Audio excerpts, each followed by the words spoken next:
Halo semua, saya Vito Asri dari kelompok 3. Di sini saya akan menjelaskan mengenai saluran pemasaran dan jaringan nilai.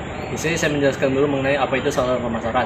Saluran pemasaran atau channel marketing strategi adalah sekelompok saluran pemasaran yang dimana dibutuhkan dan selalu dipilih oleh setiap perusahaan, dan dimana setiap pemilihannya itu akan menghasilkan sebuah keputusan yang sangat penting dalam sebuah manajemen.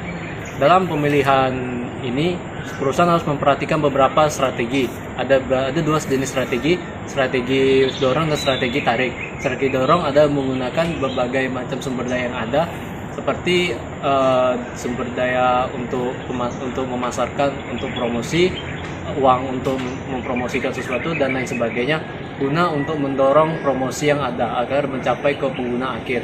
Kemudian untuk strategi tarik adalah sebuah usaha yang dilakukan oleh perusahaan untuk menarik konsumen dengan cara melakukan promosi, penjualan dengan diskon dan lain sebagainya.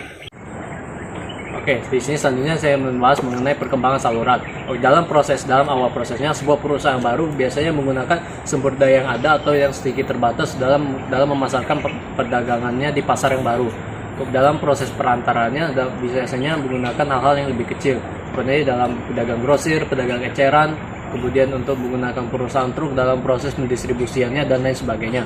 Kemudian setelah mencapai tingkat yang lebih naik dari sebelumnya, perusahaan kemudian mengembangkan pangsanya ke pasar-pasar lain, biasanya ke pasar-pasar yang lebih terperinci dan lebih kecil. Namun juga mereka juga menyebarkan atau membesarkan bagian dalam proses perantaraan produk mereka. Contohnya seperti menggunakan distributor, agen resmi, dan lain sebagainya. Bisa juga mereka menggunakan sistem waralaba, di mana mereka bekerja sama dengan orang-orang yang ingin memasarkan produk mereka. Dalam pasar internasional, biasanya konsumen memiliki tingkat selera dan tingkat konsumtif yang berbeda-beda, sehingga perusahaan harus menyesuaikan lagi sesuai dengan keinginan pasar atau selera konsumen.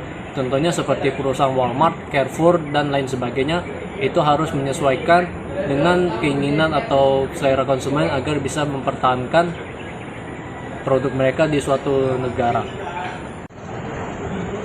Kemudian kita masuk ke bagian saluran hibrida atau hybrid channels. Banyak perusahaan yang menggunakan saluran hibrida ini sebagai langkah untuk melakukan saluran pemasaran mereka.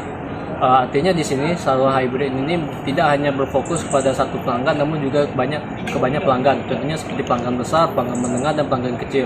Pelanggan besar itu contohnya seperti toko-toko besar. Kemudian untuk pelanggan kecil itu sebagai konsumen akhir dan lain sebagainya. Terdapat 3 karakteristik yang ada dalam sebuah saluran hibrida.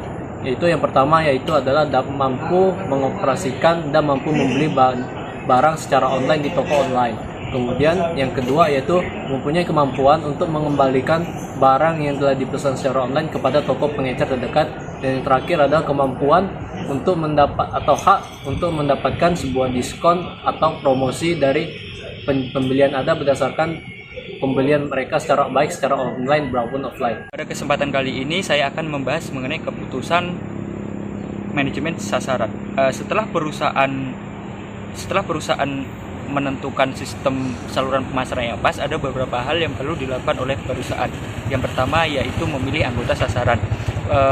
Produsen perlu memfasilitasi dalam pemilihan anggota sasaran ini dengan membedakan perantara yang pas. Kemudian produsen juga perlu melakukan evaluasi terhadap jumlah tahun dalam bisnis, kemudian lini-lini produk, kekuatan laba, kekuatan keuangan, dan yang terakhir yaitu kerjasama. Nah, proses yang kedua yaitu melatih dan memberikan motivasi terhadap karyawan. Contohnya, Microsoft menetapkan peraturan dan menetapkan syarat bahwasanya insinyur pelayanan publik mereka ini wajib untuk mengikuti pelatihan dan mengambil beberapa tes untuk mendapatkan sertifikasi. Kemudian insinyur yang telah lolos itu diakui sebagai profesional insinyur yang bersertifikasi. Sertifikat ini juga berlaku untuk mengembangkan bisnis mereka. Jadi perusahaan juga menunjang para anggota layanan ini untuk melakukan pelatihan dan mendapatkan sertifikasi yang pas. Nah, yang ketiga yaitu mengevaluasi. Produsen perlu mengevaluasi kinerja dari anggota saluran.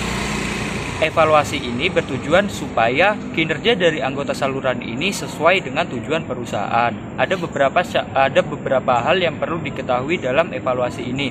Yang pertama yaitu seperti target penjualan, kemudian lini-lini produk, kemudian ada target penyimpanan dan lain-lain. Nah, dan proses yang keempat, yang terakhir yaitu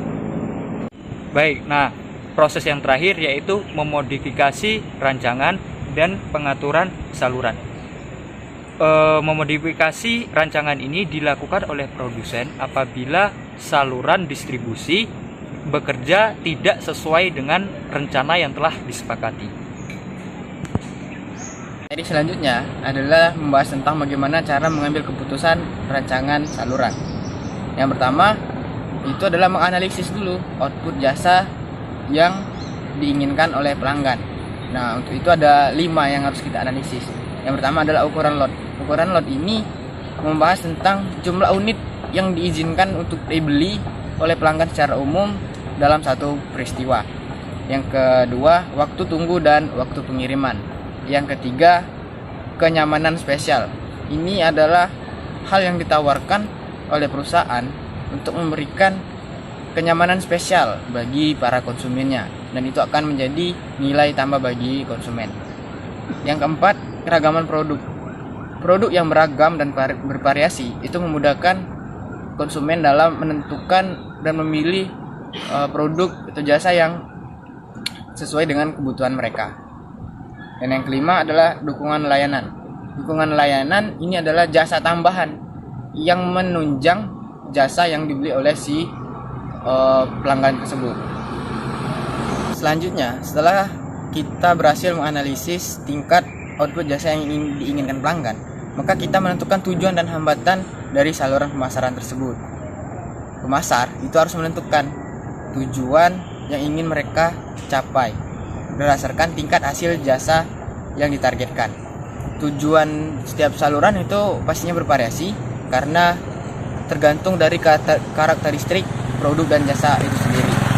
Seperti produk yang segar seperti buah dan sayuran itu memerlukan saluran yang lebih cepat dan langsung karena mereka ingin menjamin kualitas produk mereka.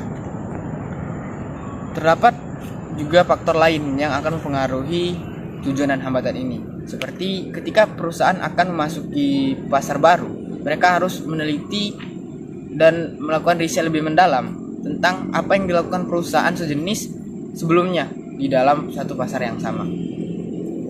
Pemasar harus menyesuaikan tujuan mereka dengan pasar yang lebih luas. Setelah kita menentukan tujuan dan hambatan, maka selanjutnya melakukan identifikasi tentang alternatif saluran utama.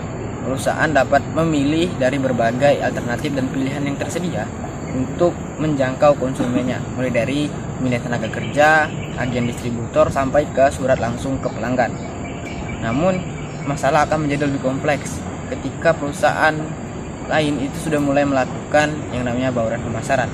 Oleh karena itu, ada 3 alternatif yang dapat kita gunakan. Yang pertama, jenis-jenis perantara.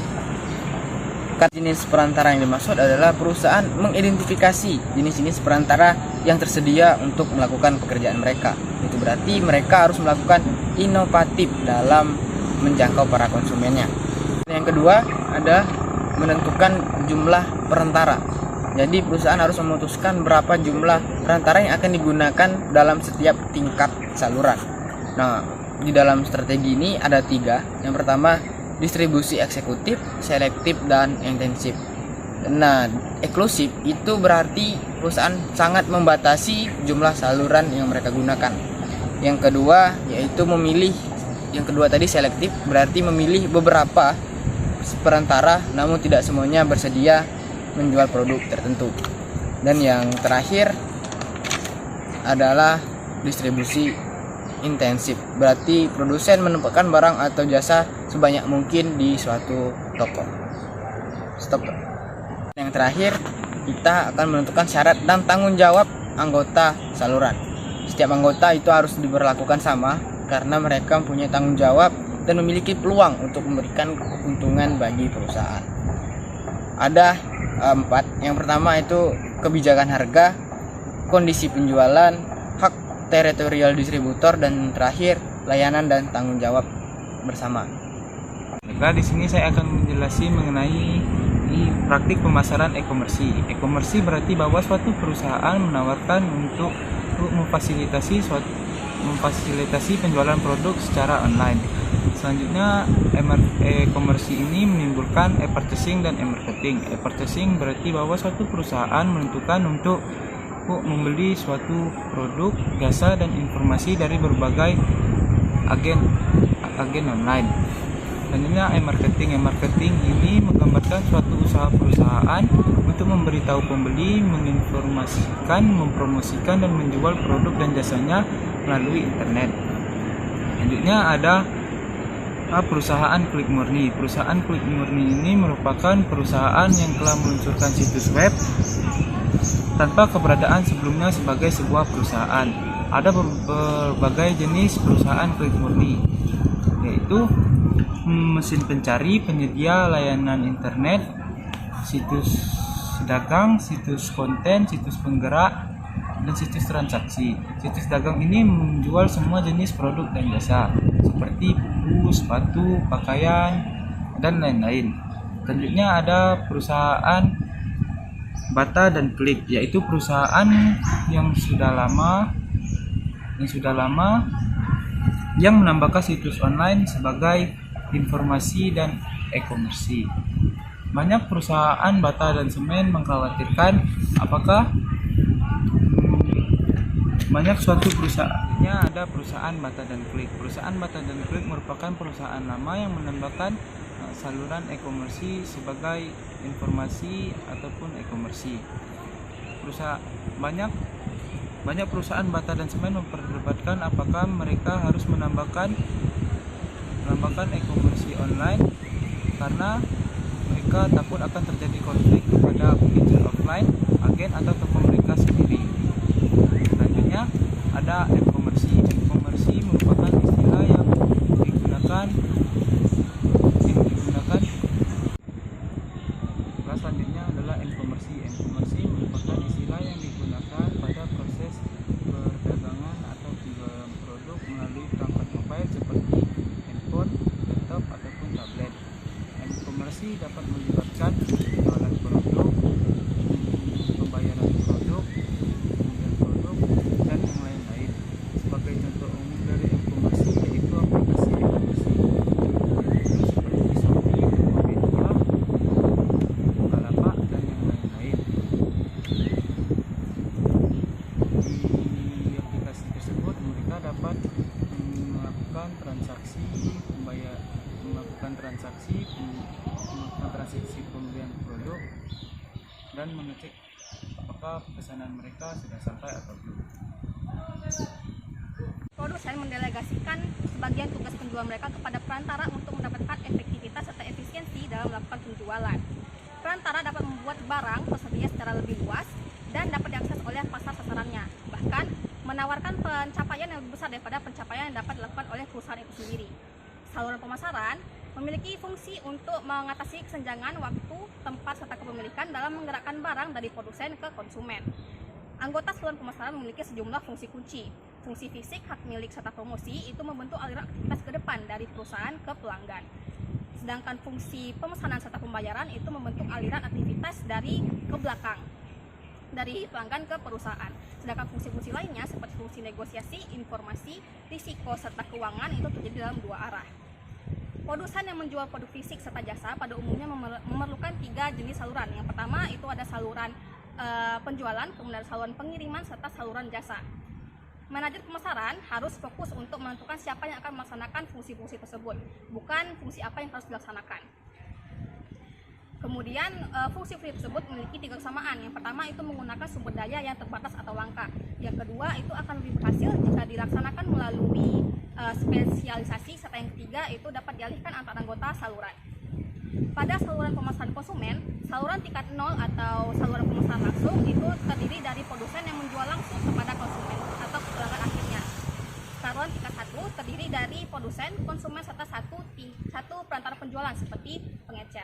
Saluran tingkat 2 terdiri dari produsen, konsumen, serta 2 perantara penjualan seperti pedagang grosir serta pengecer.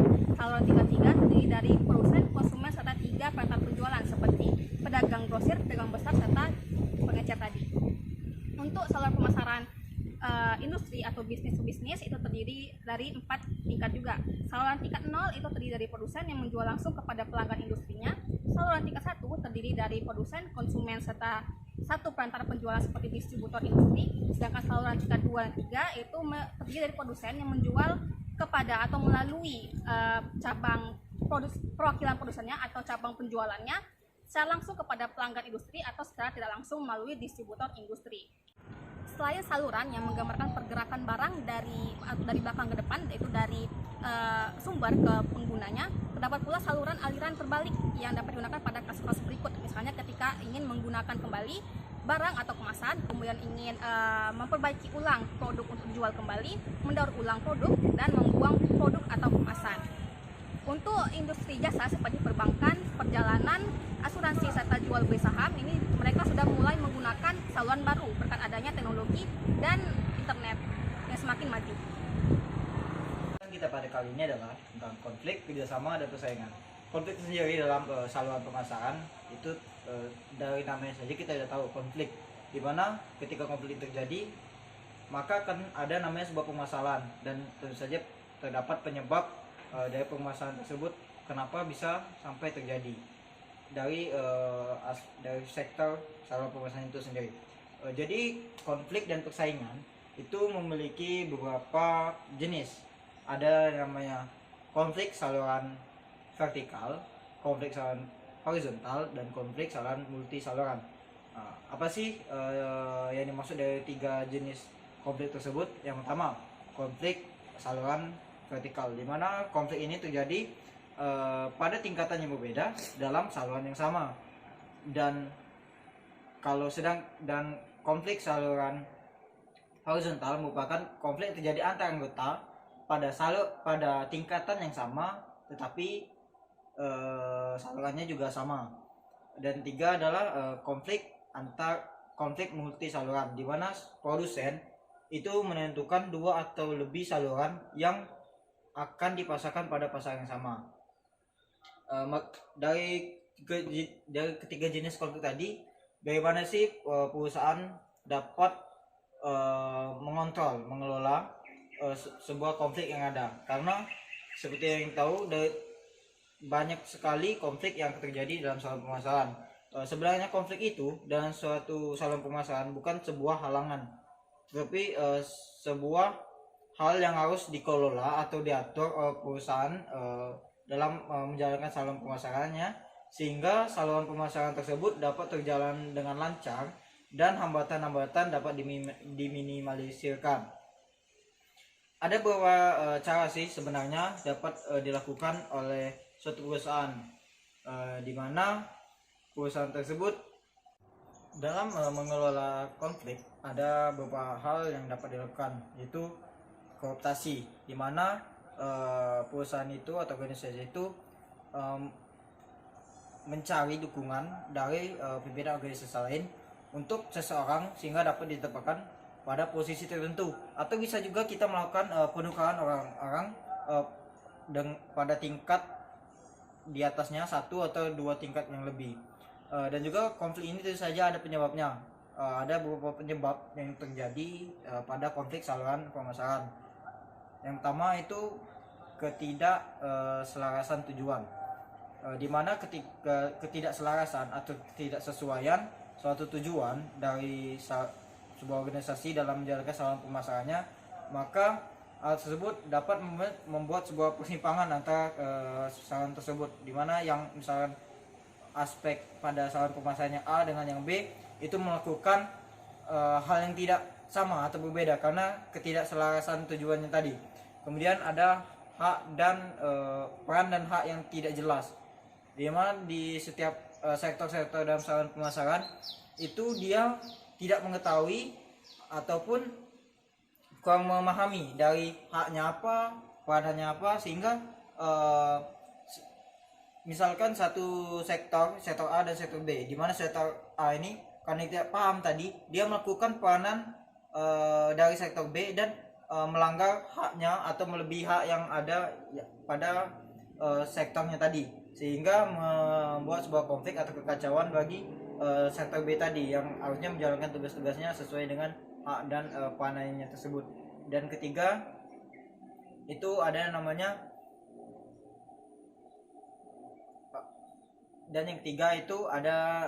namanya ketergantungan perantara dan produsen, dimana ketika saluran pemasaran ini kan memiliki banyak cabang. Ketika dia tergantung hanya pada satu perantara atau satu produsen saja, maka tersebut dapat menghambat jalannya satu saluran pemasaran, karena ketika perantara tersebut memiliki masalah, yang berimpact pada saluran pernapasan tersebut akan sulit untuk mengatasinya karena ketergantungannya tadi. Dan juga ada yang namanya hukum dan ada namanya dan pula ada namanya hukum dan etika dalam melakukan hubungan kerjasama saluran, di mana hukum tersebut dapat dikatakan sebuah kontrak atau kesepakatan dari kedua belah pihak atau lebih pihak yang bersangkutan dalam suatu saluran pemasaran, di mana ketika hukum tersebut tidak dibuat atau kontrak tersebut akan menimbulkan masalah dari mau pihak satu ataupun pihak yang lainnya. Dan etika dalam melakukan kerjasama di saluran pemasaran, tentu saja etika juga harus diperhatikan, karena dalam etika bekerja antara organisasi itu memiliki etikanya sendiri dan hukumnya yang harus dihargai dan juga diutamakan, karena menjadi salah satu aspek penilaian bagi organisasi lain yang nantinya mungkin saja dapat menjalin hubungan pada organisasi kita dalam sektor saluran pemasaran tadi. Selanjutnya itu integrasi dan sistem saluran. Saluran distribusi itu tidak bersifat statis. Institusi perdagangan grosir dan eceran baru bermunculan dan sistem saluran itu baru berkembang. Yang pertama itu ada sistem pemasaran vertikal.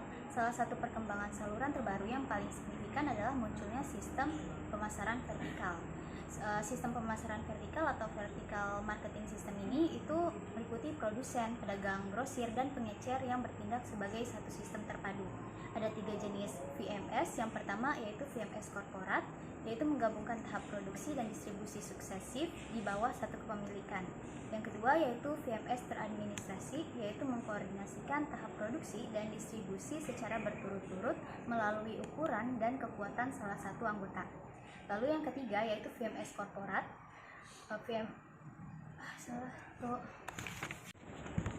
Selanjutnya yaitu integrasi dan sistem saluran. Saluran distribusi tidak bersifat statis. Institusi perdagangan grosir dan eceran itu baru bermunculan dan sistem saluran baru berkembang. Yang pertama yaitu ada sistem pemasaran vertikal. Salah satu perkembangan saluran terbaru yang paling signifikan adalah munculnya sistem pemasaran vertikal. Sistem pemasaran vertikal atau vertical marketing system (VMS) ini meliputi produsen, pedagang grosir, dan pengecer yang bertindak sebagai satu sistem terpadu. Ada 3 jenis VMS. Yang pertama VMS korporat, yaitu menggabungkan tahap produksi dan distribusi suksesif di bawah satu kepemilikan. Lalu yang kedua ada VMS teradministrasi, yaitu mengkoordinasikan tahap produksi dan distribusi secara berturut-turut melalui ukuran dan kekuatan salah satu anggota. Dan yang terakhir ada VMS kontraktual, yaitu terdiri dari perusahaan independen dengan berbagai tingkat produksi dan distribusi dengan tujuan untuk mendapatkan keekonomisan atau dampak penjualan yang lebih besar dibanding yang dapat mereka capai sendirian. Dan ada 3 jenis dari VMS kontraktual. Yang pertama itu ada rantai sukarela yang disponsori pedagang grosir, lalu ada koperasi pengecer, dan juga organisasi waralaba. Perkenalkan, nama saya Ipuji Saisu dengan NPM C1B 021 048. Saya akan menjelaskan tentang pemasaran horizontal. Pemasaran horizontal adalah pemasaran yang dilakukan oleh sebuah perusahaan untuk menyatukan dua atau lebih sistem atau sumber daya dan sistem yang ada untuk mencakup dan mengeksploitasi cakupan pasar. Selanjutnya yaitu saluran pemasaran yang terintegrasi. Saluran pemasaran yang terintegrasi adalah saluran yang sebuah perusahaan yang melakukan atau mempunyai suatu sistem yang memiliki satu sistem dan taktik yang dimana hal tersebut disatukan untuk mencakup lebih banyak pasar dan konsumen. Selanjutnya yaitu sistem pemasaran yang mengintegrasi sistem pemasaran multisaluran.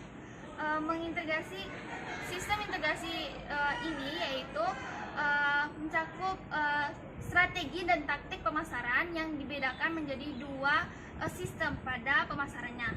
Selanjutnya yaitu multisaluran. Multisaluran ini yaitu penggabungan antara satu atau lebih saluran yang dimana digunakan untuk mencakup lebih banyak cakupan pelanggan.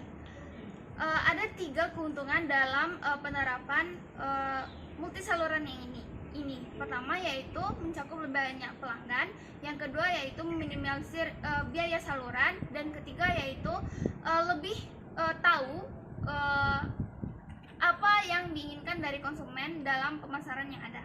Terima kasih.